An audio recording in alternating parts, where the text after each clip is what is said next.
Here's the lever cap. Nothing special. Looks like it had a silver paint on it that's largely worn away.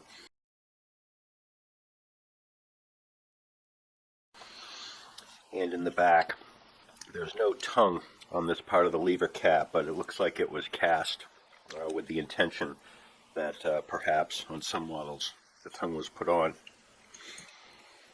And for reference, here's a Stanley lever cap that's very similar in design, but it has that tongue put on it.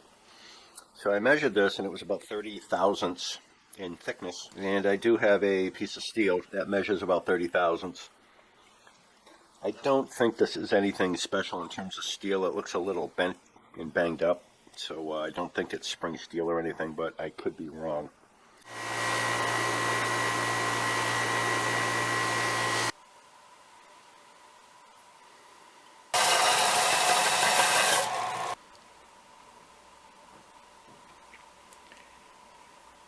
This cap iron seemed as though it might have actually had a nickel plating on it.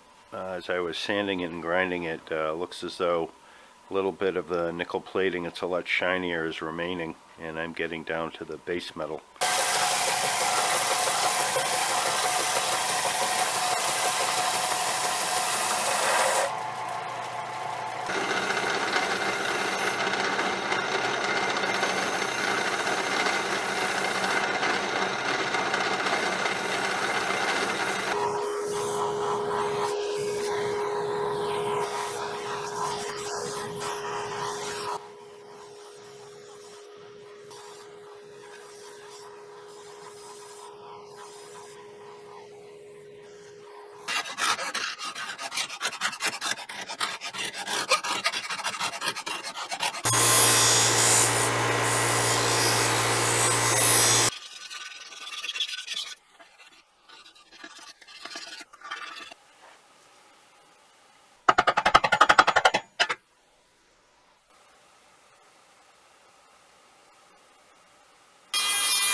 One of them was the extensions that was going to expand and swell the loop.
Here's the piece finished. I'm absolutely thrilled with how it came out, especially when you take into account what it began as. It's not only good looking, but it's a little more functional with the addition of the tongue, and I think the nickel plating will make it a little more resilient. It definitely has a nickel sheen to it, definitely not chrome. If you look carefully, you can just barely see the ghosting of the nail that's holding the tongue in place. There are a few scratches on the side and a few scratches on the face. I have a lot to learn about it, and I'm looking forward to that. If anybody has any good resources to point me toward or any great information, I would appreciate it. And I hope you got something out of this video. I had a lot of fun on this project, and I look forward to seeing everybody on the next one.